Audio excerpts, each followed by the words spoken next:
Comment dire que j'ai un enfant sans dire que j'ai un enfant? Avec les traces de bave qui sentent le lait caillé sur toutes mes fringues propres. Un plaisir. Du coup, on a le choix, je peux planquer la misère derrière mes cheveux, ou vous respecter un minimum et faire un effort vestimentaire.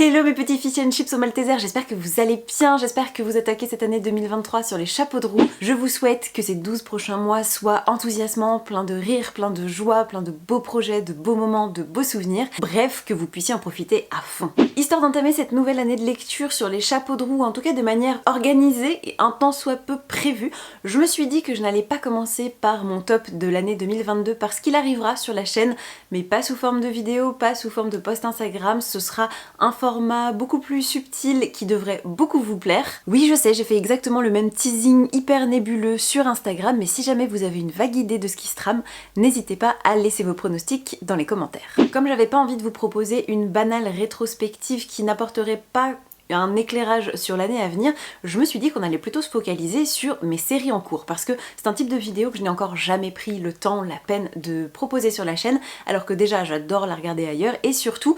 ça peut être pas mal de faire un petit bilan, un petit tour d'horizon, un petit panorama, histoire de voir un petit peu là où j'ai avancé, là où je stagne, là où je vais attaquer en 2023, bref, balayer un petit peu comme ça toutes les sagas qui dorment, qui vivent, qui évoluent dans mes bibliothèques et je vous propose qu'on attaque sans plus tarder. C'est parti! Pour éviter de s'en mêler les pinceaux et de partir dans tous les sens, on va attaquer avec les séries que j'ai commencé, avancé ou terminé pendant l'année 2022 et on ouvre les hostilités avec la clôture de la trilogie Magic Charlie écrite par Audrey Alouette et publiée aux éditions Gallimard Jeunesse, série sur laquelle je ne vais pas revenir et m'étendre outre mesure puisque je vous en ai parlé assez longuement dans ma dernière vidéo, je vous la remets dans le petit si jamais vous l'avez loupé, mais en gros c'est une série de magie jeunesse qui met en scène Charlie, un jeune garçon qui va découvrir qu'il a des pouvoirs qui lui viennent de sa mère et de sa grand-mère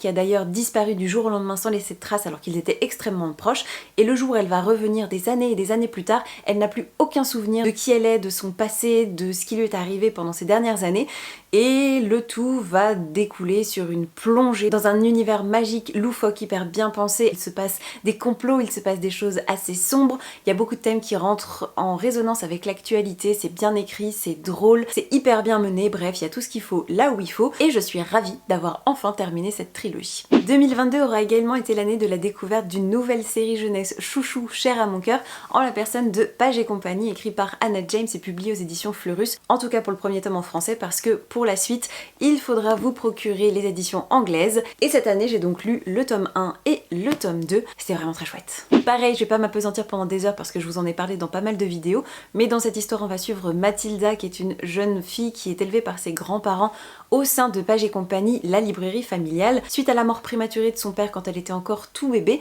et la disparition de sa maman il y a quelques années qui a été très brutale et surtout très mystérieuse puisqu'elle est simplement partie sans laisser la moindre trace, le moindre signe, la moindre explication, et Mathilda s'en accommode plus ou moins puisque ses grands-parents sont très aimants, très présents, et puis elle grandit dans un cadre entouré de livres. Bon, normalement les choses ne vont pas si mal, jusqu'à ce qu'elle se rende compte qu'elle peut effectivement parler, interagir avec les personnages de ses fictions favorites, mais plus encore se plonger carrément tête la première dans ses bouquins fétiches. Ça va être le début d'une aventure magique, de plein de mystères, de rebondissements, et c'était vraiment trop cool. L'autre série jeunesse que j'ai eu l'occasion d'avancer en 2022, elle est signée Catherine Arden, elle est assez frissonnante et je me suis régalée avec le 3e tome qui s'intitule Peur sur le lac, publié aux éditions Pocket Jeunesse. C'est donc la suite de Terreur à Smokolo et Frisson au Mont Hemlock qui est une série qui met en scène Coco et ses amis. Coco qui a perdu sa maman l'année dernière, qui est très en colère et très triste dans le premier tome, qui va tomber sur une femme qui jette un livre dans la rivière, chose absolument impensable et horrible et à la limite du crime contre l'humanité aux yeux de Coco qui adore la lecture. Donc elle va ramasser ce livre en question, commencer à le feuilleter comme ça le soir sous sa couette,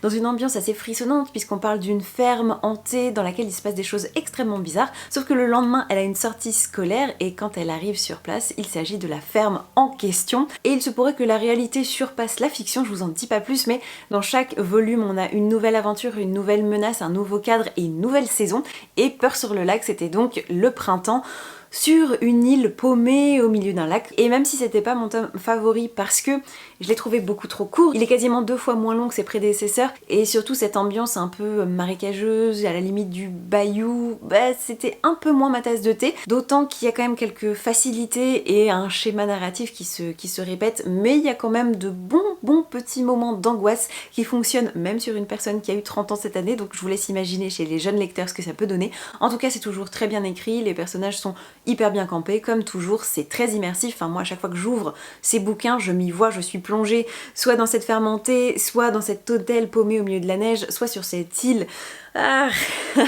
assez poisseuse. Bref, c'est hyper efficace et vivement le 4e tome qui s'appelle Empty Smiles, qui est déjà sorti en anglais avec une couverture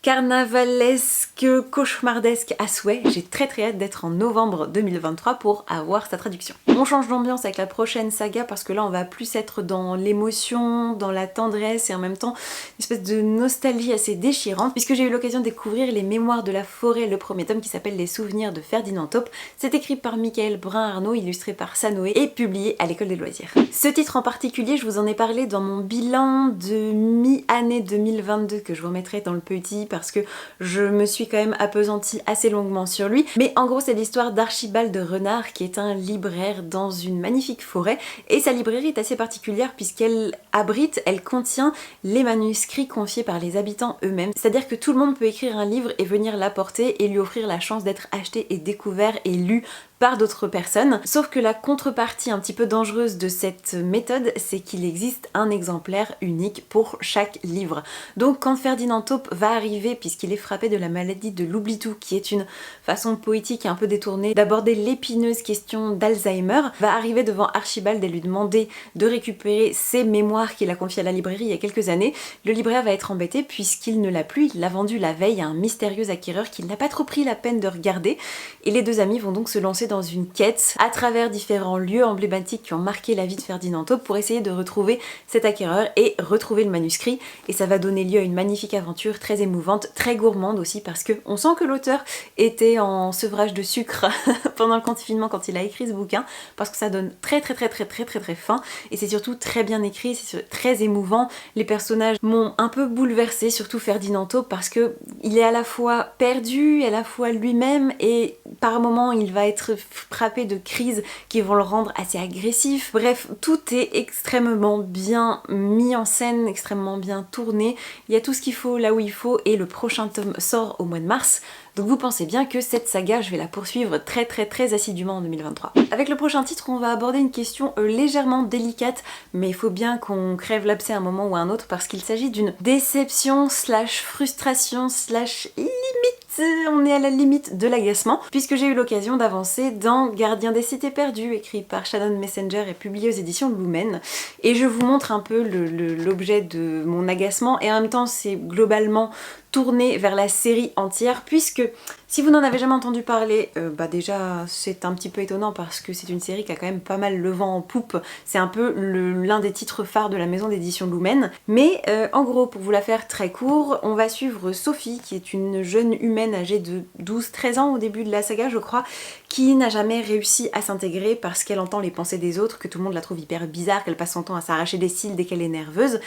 et qui se sent pas à sa place tout simplement, jusqu'au jour où pendant une sortie scolaire dans un musée, elle va tomber sur un garçon qui s'appelle Fitz, qui va l'embarquer avec lui et lui faire découvrir le monde des elfes dont elle semble être issue, et ça va être le début de tout un complot, tout un univers d'intérêts politiques et en même temps de secrets magiques et de menaces qui sont hyper palpitante et hyper prenante, et surtout ça faisait des années, limite depuis Harry Potter, que j'étais pas tombée autant amoureuse d'un groupe de personnages, de leur alchimie, de leur individualité, bref, qu'ils soient pris ensemble ou séparément, je les trouvais hyper attachants et tellement incarnés que, bref, j'étais à fond pendant les 5 premiers volumes, et à partir du 6, les choses ont commencé à se gâter parce que l'autrice tourne en rond. C'est des discussions à n'en plus finir sur quelle stratégie adopter et qu'est-ce qu'on devrait faire, et en même temps si on réfléchit à ce qu'on avait fait il y a 6 ans, et blablabla, et blablabla, et blablabla, mais c'est dangereux, oui mais il le faut parce qu'il faut, blablabla. C'est insupportable, c'est des circonvolutions à n'en plus finir. De l'action certes, mais beaucoup de blabla et de scènes qui ne servent à rien, et cette intrigue qui patauge, qui galère, on n'avance pas, pourtant les volumes sont de plus en plus épais et j'ai l'impression que plus ils sont épais, moins il se passe de choses, donc c'est hyper frustrant. Et à partir du 6 j'ai commencé un petit peu à lâcher la rampe, et quand cette année le tome 9 est sorti, je me suis dit bon allez vas-y fonce, sauf que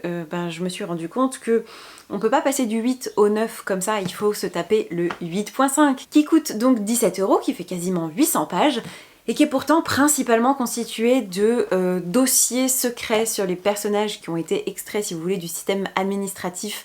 du monde des elfes. Donc vous allez avoir effectivement pas mal de rappels sur l'intrigue, les lieux, les personnages, la faune, la flore, ce genre de choses. Mais je m'en serais volontiers passée, sauf que ils sont malins, c'est que vous avez 200 pages d'une nouvelle qui est en fait indispensable à lire si vous voulez pouvoir raccrocher les wagons entre le tome 8 et le tome 9. Donc j'ai dû payer 17 € pour 200 pages qui étaient pas si palpitantes que ça. Et j'ai donc attaqué le tome 9, j'en suis donc à 270 pages. Et je m'ennuie parce qu'encore une fois, on est sur des personnages qui revivent des scènes du passé et ça fait donc 300 pages que ça dure, je n'en peux plus. Donc est-ce que je vais enfin terminer le tome 9 en 2023 et donner sa chance au tome 10 qui sera le dernier, heureusement, qui devrait sortir, je pense pas cette année mais peut-être l'année prochaine, ou est-ce que je vais me faire une raison, me résigner et abandonner cette saga? Franchement je sais pas, je l'ai avancé en 2022 mais 2023 c'est un peu l'année du ça passe ou ça casse. Je pense que je vais quand même m'atteler à terminer celui-ci et aviser ensuite. Mais franchement c'est quand même hyper rageant parce que c'est une série que j'adorais au départ. Ça fait quand même 9 tomes de 800 pages que je me farcis à chaque fois. Donc c'est hyper frustrant de me dire que potentiellement je vais abandonner à la fin du tome 9 alors qu'il n'y a que 10 volumes dans la série. Vous voyez, c'est comme si j'arrêtais Harry Potter à la fin du 6ème. Ça n'a pas de sens. Ces dilemmes. Autre avancée de série dont je suis très satisfaite parce que j'ai franchement cru que ce jour ne viendrait jamais, j'ai enfin lu le tome 2 de la saga Carry On écrite par Rainbow Rowell, donc qui s'appelle Wayward Son, qui met en scène les aventures de Baz et Simon, qui sont les deux personnages inventés par Kat dans le roman Fangirl de la même autrice. Bref, je vais pas revenir dessus, c'est un peu compliqué, mais en gros dans Carry On suit Baz et Simon qui sont deux colocataires dans une école de magie. Simon est un petit peu notre Harry Potter national, c'est l'élu, celui qui doit sauver le monde, qui est le petit protégé du grand magicien qui est le directeur de l'école. Il lui arrive plein de catastrophes, il est orphelin, bref, vous voyez un petit peu le schéma. Et Baz est donc son colocataire de chambre et lui c'est un vampire assez ténébreux qui a un passif familial assez compliqué. Les deux ne peuvent pas se supporter et pourtant ils vont devoir un petit peu cohabiter dans des aventures magiques. Bref, j'adore Carry On, c'est vraiment un Harry Potter inclusif, un peu décalé, plus adulte,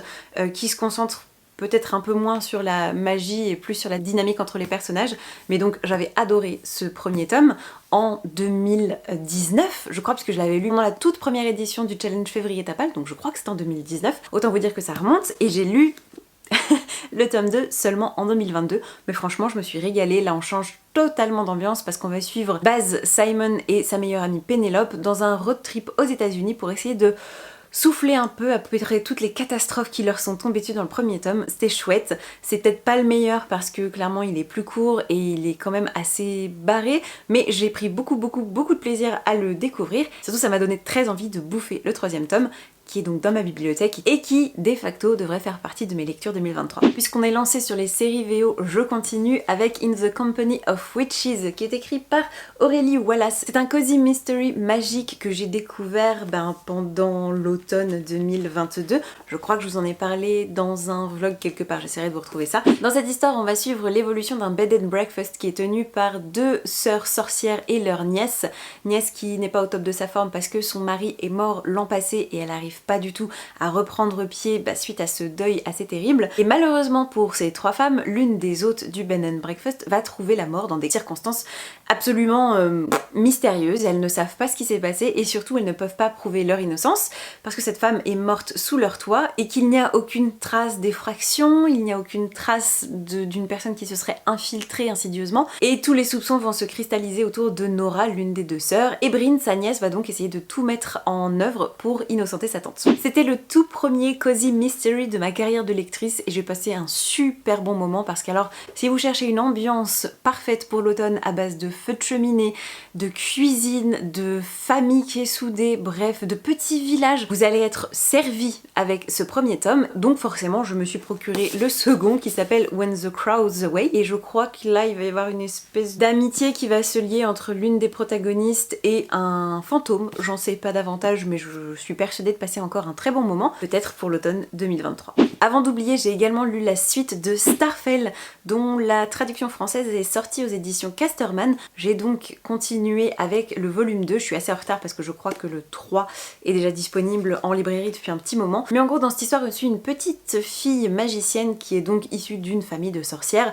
Et la pauvre est assez mal considérée parce que son seul pouvoir c'est de retrouver les objets perdus. Donc elle est un peu la coqueluche du village parce que quand mémé du quartier ou perd son dentier ou que machin ne retrouve pas ses clés, elle peut intervenir mais c'est pas aussi époustouflant que sa sœur qui peut guérir, que sa mère qui peut faire encore mille autres choses. Donc oui, c'est un petit peu compliqué pour elle parce que c'est un peu le vilain petit canard de sa famille jusqu'au jour où une journée entière va disparaître de la chronologie. On sait pas exactement pourquoi mais il se pourrait qu'un vilain sortilège soit derrière tout ça et la petite fille va donc être mandatée par une sorcière hyper puissante pour essayer de retrouver cette journée perdue. Ça va être le début d'une folle aventure et j'avais mis un temps considérable à me lancer dans ce deuxième volume parce que ça fait partie de ces lectures jeunesse qui sont très sympas, mignonnes mais totalement oubliable, c'est-à-dire que j'avais refermé le premier volume et j'étais passée à autre chose, j'avais pas plus envie que ça de connaître la suite et puis surtout 2 ans plus tard j'en avais pratiquement aucun souvenir. Mais j'ai pas eu de mal à raccrocher les wagons, c'était encore une fois très sympathique à suivre, il y a plein de trouvailles en termes d'univers magique, il y a une baignoire bateau, bref il y a plein de nouveaux personnages qui sont très cool, mais pour autant ça fait clairement pas partie de mes priorités et j'ai même revendu mes exemplaires physiques de cette série, donc je ne suis pas sûre de la poursuivre en 2023 mais qui sait, on n'est peut-être pas à l'abri d'une surprise. Autre avancée 2022, et cette fois on n'est pas du tout sur de l'oubliable et de l'anecdotique, au contraire, on est sur du lourd, de l'intemporel et du coup de cœur, avec le 5e tome des aventures de Anne, qui est donc Anne et sa maison de rêve, écrit par Lucy Maud Montgomery, publié aux éditions Monsieur Toussaint l'ouverture. Je ne vous ferai pas l'affront de vous faire pour la énième fois un résumé de mon livre préféré de tous les temps. Je pense que vous le connaissez suffisamment, j'ai pas besoin de faire sa promo. Sachez juste que j'ai lu ce tome 5 en 2022, je crois au courant de l'été, quelque chose comme ça, et j'ai beaucoup pris plaisir à le découvrir, même si, j'avoue, c'est la première fois que j'éprouve une forme de frustration en parcourant l'un des titres de cette série parce que les thématiques, dont je ne peux rien vous dire parce que ce serait divulgacher le récit, m'ont perturbée dans le sens où c'était trop survolé. On sent que l'autrice n'a pas voulu se mouiller ou a voulu rester dans un récit qui reste quand même très enveloppant et très bon public et réconfortant dans sa globalité et donc elle n'a pas osé plonger tête la première dans certaines tragédies auxquelles Anne va être confrontée et ça m'a beaucoup dérangée parce que il y avait matière à tirer des fils narratifs, il y avait matière à étoffer ce personnage qui, je trouve, en grandissant devient un petit peu la caricature d'elle-même, c'est-à-dire qu'enfant on avait accès à toutes ses pensées puisque elle les déversait dans un flot de paroles continu et ça s'était poursuivi comme ça sur les 4 volumes, sauf que plus elle grandit, plus j'ai l'impression que le zoom se dessert et englobe d'autres personnages de la narration, ce qui me convient, mais Anne est un petit peu plus une étrangère à mes yeux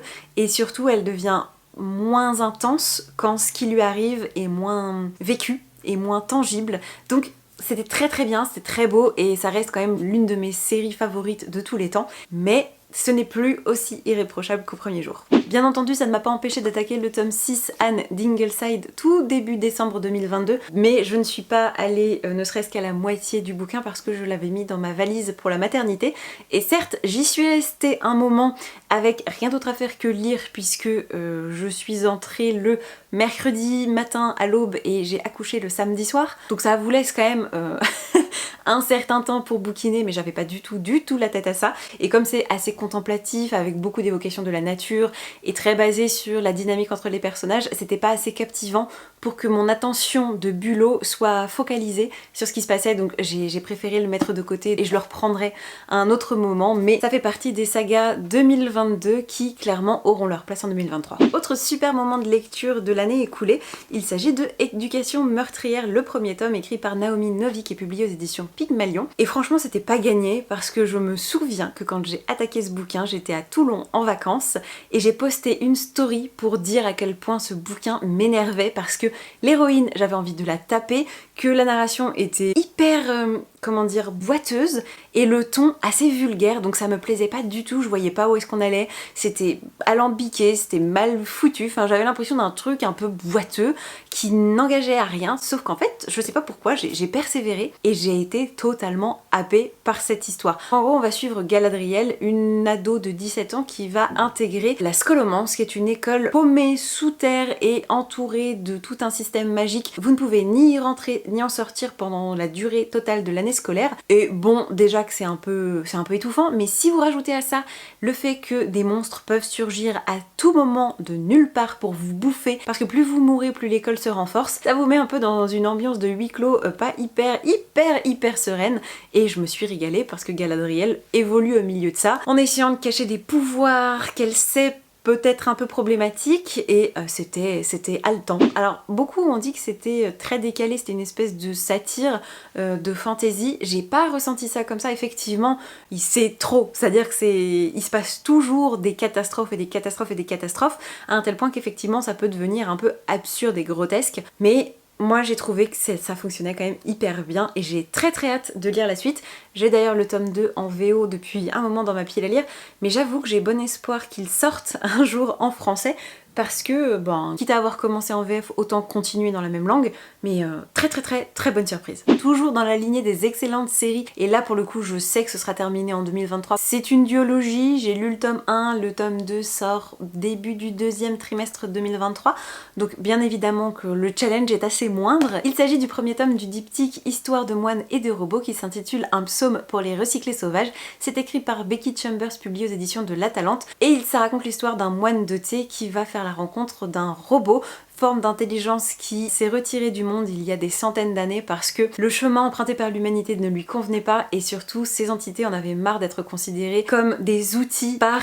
leurs créateurs, donc ils se sont juste retirés du monde, et l'un de ces spécimens va être mandaté pour mener une forme d'enquête sur l'humanité, son évolution et surtout sur l'intériorité de ses créateurs. Donc ça va être l'occasion d'un duo philosophique qui va marcher ensemble. C'était super, très positif, très enveloppant, donc vivement le tome 2. Avant-dernière avancée / découverte dans mes sagas 2022 avant de passer à mes objectifs 2023. Pour le coup, c'est une lecture hyper atypique sur laquelle je saurais pas trop me positionner, c'est-à-dire que je ne sais pas si je crie au génie ou au navet. On est un peu en balancement entre les deux, mais je tire un peu plus quand même sur le côté atypique positif. Il s'agit du premier tome de la saga Les Enfants Indociles qui s'appelle Les Portes Perdues. C'est écrit par Shannon McGuire, publié aux éditions Pygmalion. Et en gros, ce court roman, on n'est plus sur de la novella, questionne, comment dire, le retour à la normale pour tous ces enfants qui ont basculé dans des univers magiques quand ils étaient gamins. Typiquement, que deviendrait Alice au Pays des Merveilles après être revenue du monde des merveilles? Que serait Harry Potter après avoir été expulsé du monde des sorciers? Et voilà, quel sens donner à sa vie? Comment revenir reconnecter avec la réalité? C'est en tout cas le postulat de départ de cet internat qui va être mis en scène dans cette histoire, tenu par une femme qui elle aussi est revenue d'un pays fantastique quand elle était gamine et qui essaie de prendre soin de ces jeunes qui sont plus du tout adaptés à notre monde réel. Et c'est très intéressant, c'était très macabre aussi puisqu'il va y avoir toute une série de meurtres qui vont commencer à se produire, et c'est pas juste oh il a été poignardé mais on ne voit pas de sang, non, c'est plutôt du tranchage de gorge, c'est on jette les cadavres par les fenêtres et on ressuscite des squelettes pour essayer d'avoir des indices et on baigne quelqu'un dans le sang. Bref, waouh, ça n'y va pas avec le dos de la cuillère, et c'était assez intéressant et immersif. Franchement c'était une excellente lecture pour l'ambiance Halloween. Donc si jamais vous êtes à la recherche de recommandations pour le Pumpkin Autumn Challenge de cette année, ça a tout à fait sa place. Et enfin, dernière avancée de taille, qui sera d'ailleurs la transition parfaite pour qu'on évoque ensuite les séries sur lesquelles j'ai besoin d'avancer. J'ai enfin terminé le premier cycle de la première époque de L'Assassin Royal, écrit par Robin Hobb, publié dans les intégrales de chez J'ai lu, mais moi je les écoute en version audio, lu par Sylvain Agaès, et je ne changerai pour rien au monde parce que c'est vraiment une régalade intergalactique. J'adore la version audio, j'adore ce narrateur, c'est excellent, c'est exquis. Pour de longues heures de promenade à pied, c'était vraiment mon plaisir. J'allais travailler à pied exprès pour pouvoir poursuivre, c'est vous dire. Donc l'Assassin Royal, je ne vous ferai pas l'affront de vous faire un résumé, puisque a priori,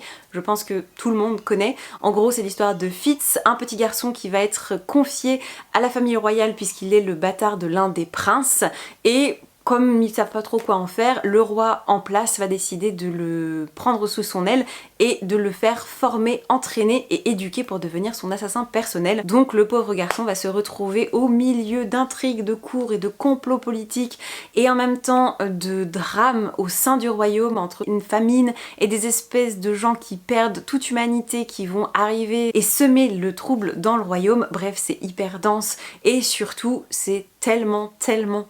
immersif. Faut dire que Robin Hobb n'a pas peur de passer du temps sur les détails, sur les contours politiques, sur les enjeux géostratégiques qui peuvent animer et aussi dynamiter les rapports entre les différents fiefs. C'est incroyable et surtout le soin qu'elle apporte à la psychologie de ses personnages, que ce soit Fitz, Umbre ou dans le côté beaucoup moins agréable à suivre, Royal, bref, ils sont tous hyper incarnés, tangibles, enfin vous avez vraiment l'impression presque d'être dans une série documentaire dans cet univers, c'est génial. Donc je suis arrivée au bout de la première époque et en 2023, il faut que j'enchaîne du coup avec Les Aventuriers de la Mer, toujours par la même autrice, qui est une série qui se déroule dans le même univers mais pas du tout sous le même angle. Là on est plus sur de la piraterie, sur des bateaux animés, avec tout un nouveau panel de personnages, un nouveau bestiaire. Donc j'ai très hâte. Et pour le coup ce sera en papier parce que j'ai essayé d'écouter la version audio. C'est pas Sylvain Agaès, du coup ça ne me plaît pas du tout. Donc version papier pour Les Aventuriers de la Mer et après on repassera à l'Assassin Royal. Franchement, mine de rien, je suis agréablement surprise parce que je m'attendais à bien pire en termes de bilan. Mais force est de reconnaître que j'ai quand même avancé dans pas mal d'univers littéraires, donc c'est assez chouette. Et là, on va s'intéresser plus précisément aux sagas qui sont un peu en suspens, vous voyez, celles que je laisse traîner, celles qui sont un peu oubliées dans un coin de la bibliothèque, et quand vous les regardez, vous vous dites oui je sais, ça fait des lustres qu'il faudrait que je m'y mette, mais j'ai un peu oublié ce qui se passait avant, donc il faudrait que je fasse des relectures, mais j'ai pas le temps. Mais en même temps, je veux pas prendre le risque de gâcher la lecture de la suite parce que je me souviendrai pas de ce qui se passait avant, donc bref, vous voyez exactement le genre de problématique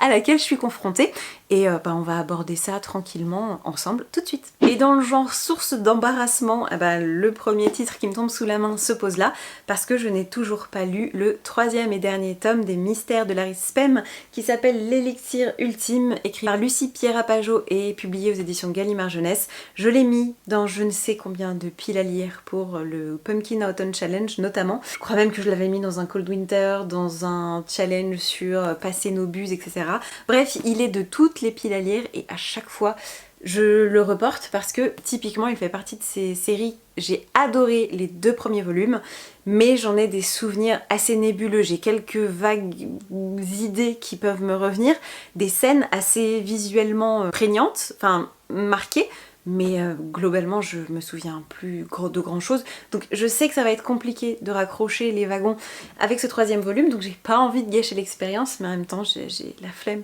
de relire, donc faudrait que je me trouve un résumé spoilant. En gros, Les Mystères de Larry Spem, c'est une super uchronie en 3 tomes qui part du principe que la commune a abouti. Au lieu de se finir dans un bain de sang pour le peuple, ce dernier a eu gain de cause et les classes ont été abolies et c'est plutôt l'ordre des bouchers qui a pris un peu l'ascendant sur tout le reste. Et malheureusement, ce n'est pas tout rose pour autant. On va suivre l'équivalent de Paris dans tout ce qu'il a de plus ambivalent, avec tous les complots et les déchirements internes qui l'animent. C'est super, c'est de haute voltige, c'est très bien écrit, c'est hyper bien pensé. Donc il faut, s'il vous plaît, dites-moi que 2023 signera enfin la lecture de ce 3e tome. À ce stade, faudrait limite que je réfléchisse à une punition si jamais il n'est pas lu. Si jamais vous avez des suggestions, je vous en prie, lâchez-vous dans les commentaires. Toute idée sera analysée. On attaque la séance confession / flagellation en douceur parce que c'est pas vraiment de ma faute si cette série stagne dans mes bibliothèques, parce que le 1er tome uniquement a été traduit en français et la suite n'a jamais vu le jour dans notre langue. Il s'agit de Apprentie sorcière, écrit par James Nichol, publié aux éditions Gallimard Jeunesse. jeunesse. J'avais adoré ce premier tome, ça fait partie de mes lectures doudou favorites de tous les temps. Je crois que je vous en avais parlé d'ailleurs dans ma vidéo intégralement dédiée à cette thématique, donc je vous la remettrai dans le petit si jamais vous ne l'avez pas vue. Mais en gros, dans cette histoire, on va suivre Ariane Wynne, qui est une petite sorcière qui a du mal à maîtriser ses capacités, elle fait catastrophe sur catastrophe, et donc c'est compliqué pour elle de décrocher un apprentissage dans un village pour devenir une vraie sorcière digne de ce nom, et c'est la raison pour laquelle elle va être affectée en bordure d'une forêt dans un endroit où aucune autre prétendante au titre de sorcière ne veut se rendre, parce que c'est trop compliqué, c'est vraiment le mauvais plan. Et la jeune fille va devoir essayer de se dépatouiller. Il y a une histoire de mystère, de monstres qui planent. C'est génial parce qu'elle va arriver dans un petit atelier qu'elle va devoir un petit peu restaurer. Donc c'est très enveloppant. Et puis petit à petit, elle va finir par se faire adopter par ce village et par développer sa propre forme de magie. Enfin, vous voyez un petit peu le genre de récit jeunesse que ça peut être. Mais c'était vraiment génial, hyper chouette. Donc la suite n'a jamais été traduite. Mais pour 2023, mon objectif, c'est quand même de me les prendre en anglais, puisque maintenant j'ai dépassé ce blocage psychologique pour découvrir la suite des aventures de cette petite héroïne qui m'a tant plu. Autre suite qu'il va falloir que j'intègre au planning 2023, mais je ne fais vraiment que l'évoquer parce qu'on en a déjà parlé tout à l'heure, il s'agit de Anyway the Wind Blows, qui est toujours écrit par Ian Burrell. C'est le troisième et dernier tome de la trilogie Carry On, et là on va suivre Baz et Simon qui retournent à Watford, l'école de magie, parce qu'une lourde menace plane. Et j'ai très hâte. Pour le coup, je vais avoir plus de choses à me mettre sous la dent et ça va être très cool. Pour le prochain titre, j'ai aucune excuse ni aucune idée de pourquoi ça traîne dans ma pile à lire, alors que ça fait partie des lectures les plus prenantes de 2022, dont je vous ai également parlé dans mon bilan de mi-année. Il s'agit de Chroniques de San Francisco, le tome 2, toujours écrit par Aristide Maupin. C'est dans les éditions intégrales de chez France Loisirs, parce qu'en réalité, c'est plus des tomes 4, 5, 6, parce qu'en gros, chaque volume France Loisirs correspond à une trilogie. Donc je me suis déjà envoyé les 3 premiers tomes d'affilée en juin dernier et là je n'ai plus qu'à découvrir la suite. Et si vous n'en avez jamais entendu parler, on suit Mary-Ann Singleton, une jeune femme qui va débarquer à San Francisco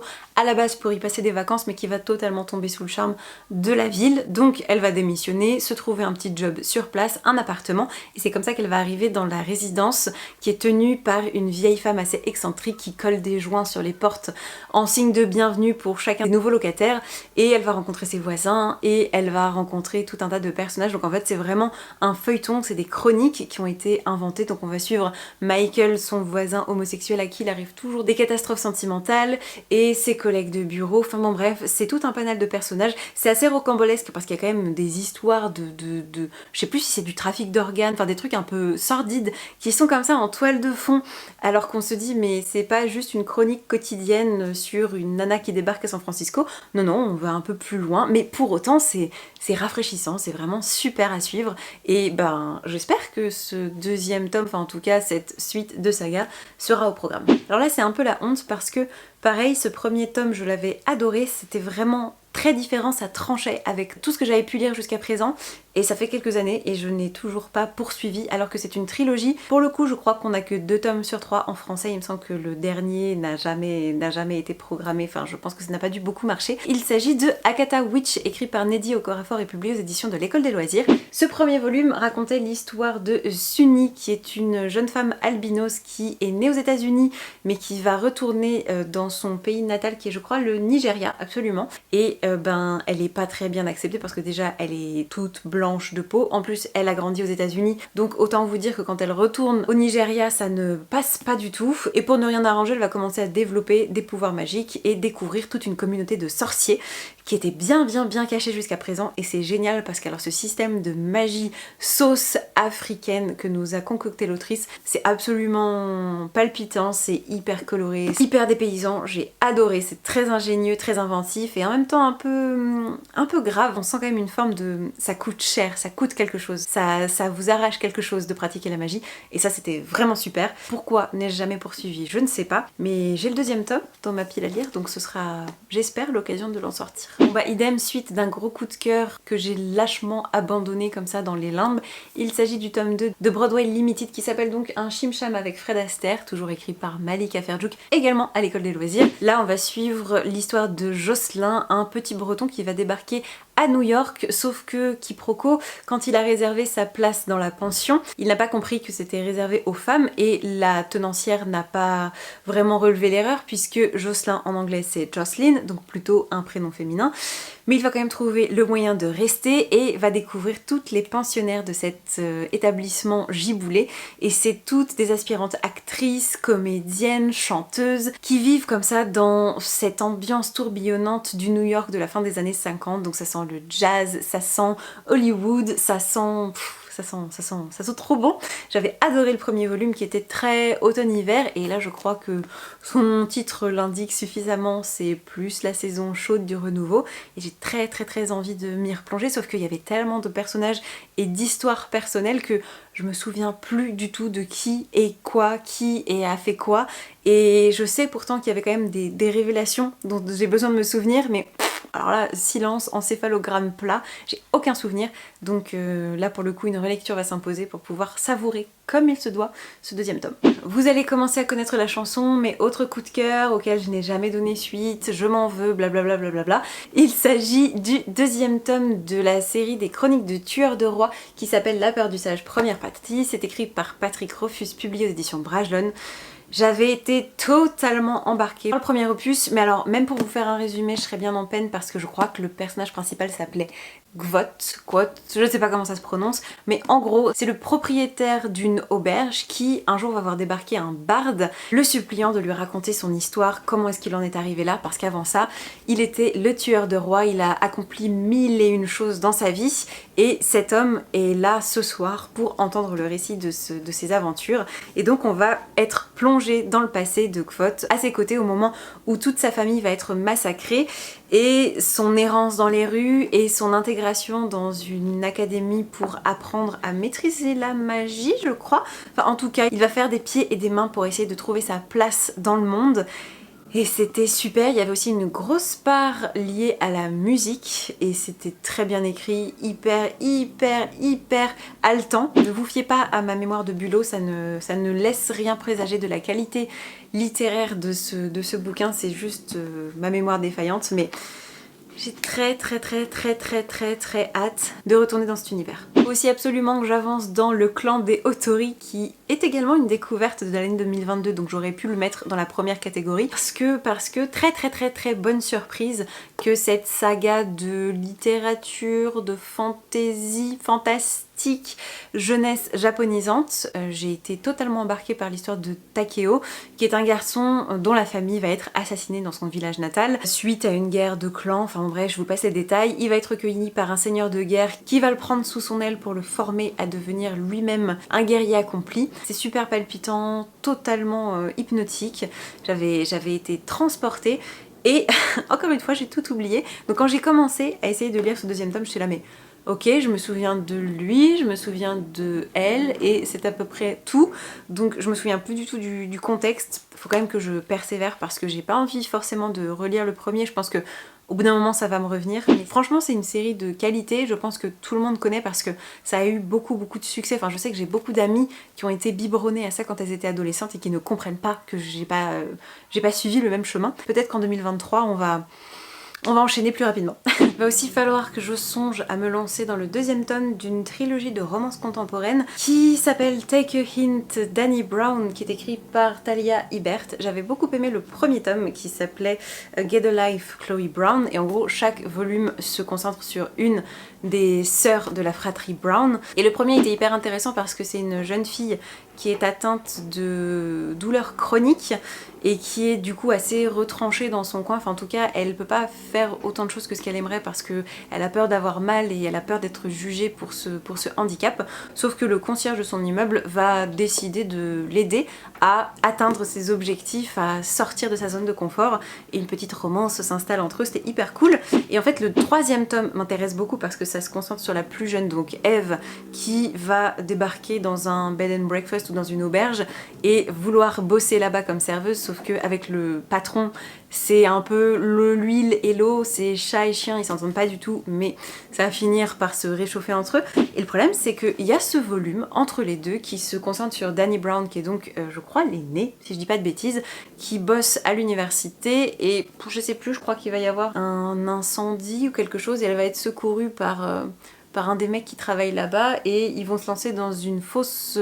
relation pour être tranquille. Je sais plus exactement, franchement, je sais même plus, et ça vous donne un peu mon niveau de hype, c'est-à-dire que le premier, j'avais très envie de le lire, le troisième aussi, mais le deuxième, pas tellement. Donc en fait, je me demande si je vais pas le squeezer pour passer directement au tome 3 et éviter que ça reste dans ma bibliothèque pendant des années, parce que a priori c'est de la romance contemporaine, c'est plus des tomes compagnons que vraiment un truc chronologique à suivre, donc pourquoi s'infliger ça? Autant prendre le fun là où il est. Il faut aussi absolument que je donne un coup de collier, un coup d'accélérateur dans la série Une histoire de magie écrite par Chris Colfer, puisque j'ai calé au tome 2 qui s'intitule Une histoire de sorcellerie, publié aux éditions Michel Lafon, et on suit toujours l'histoire de Bristol, une jeune fille qui va être rejetée par sa famille parce qu'elle va développer des pouvoirs. Or dans cet univers c'est totalement interdit, hyper mal vu, elle va se retrouver propulsée dans un pensionnat de redressement hyper sévère, et elle va se rendre compte qu'en fait elle a des pouvoirs de fée et il va falloir qu'elle apprenne à les maîtriser, et surtout elle aimerait essayer de faire en sorte que les personnes comme elle et les autres êtres magiques puissent vivre en paix. Donc c'était le premier tome, et donc dans ce deuxième tome on poursuit l'évolution de son parcours de vie. Et je sais pas, j'ai calé à 82 pages alors que pourtant ça me plaît beaucoup. C'est beaucoup moins niais que les couvertures le laissent présager. Vraiment, c'est des sujets assez profonds et intenses qui sont abordés avec beaucoup de finesse et beaucoup de tendresse, je trouve, à chaque fois. Donc je n'abandonne pas, et 2023 il sera lu. Le prochain titre, vous l'avez vu dans ma pile à lire d'hiver que je vous ai publié il y a pas si longtemps que ça sur la chaîne. Il s'agit du tome 2 de la série Winter House Hotel, donc celui-ci c'est Retour à Winter House Hotel, écrit par Ben Gutterson et publié chez Albin Michel dans leur collection Wiz. Ensuite toujours les aventures d'Elisabeth, une jeune fille qui est élevée par son oncle et sa tante pas du tout tendre avec elle, qui vont l'expédier à Winter House Hotel pour passer Noël, avec juste de quoi payer le quart et 0 consigne supplémentaire, et elle va découvrir là-bas un endroit hyper accueillant avec des puzzles, des chocolats chauds, des sorties en luge, des conférences diverses et variées, et surtout un bon gros mystère assez sordide. Donc le premier tome m'avait bien plu en termes d'ambiance, mais pas tellement d'un point de vue narratif, mais j'ai pour autant pas voulu l'abandonner, donc je poursuis avec ce deuxième tome qui est d'ailleurs déjà entamé, j'en suis à 200 pages, et je l'ai mis sur pause parce qu'il est pas assez rythmé. En fait je retrouve exactement les mêmes ingrédients que dans le premier, donc j'y suis bien, mais pour autant j'ai pas cette envie, ce besoin urgent, irrépressible de foncer découvrir la suite. Donc il est un peu là sur ma table de chevet, et quand ma fille m'appelle, et ben j'ai pas vraiment envie ensuite de retourner à ça, donc j'ai besoin d'un truc un peu plus prenant. Donc je l'ai mis en pause, mais il sera lu avant la fin de l'hiver. Et enfin, une série que je veux absolument poursuivre, mais là on m'a un peu mis des bâtons dans les roues parce que c'est un peu plus audacieux, disons, comme objectif, dans la mesure où j'avais adoré, mais vraiment adoré, le premier tome, à savoir La guerre du pavot, écrit par R.F. Kuang, publié aux éditions Actes Sud. Je l'ai lu pareil pendant la première édition du Challenge Février Tapal, donc en 2019. Gros coup de cœur pour cet univers dans lequel on va suivre une jeune femme de basse extraction qui vit chez sa tante qui est, je crois, dealeuse d'opium, quelque chose comme ça, et elle va travailler d'arrache-pied pour essayer de décrocher une place dans l'académie militaire la plus prestigieuse du pays pour échapper à sa condition, parce qu'en gros sa tante, pour s'en débarrasser, l'a promise à un vieux marchand pas très sympathique, et donc pour échapper à ça elle va s'engager dans cet apprentissage, et ça va être tout un mélange entre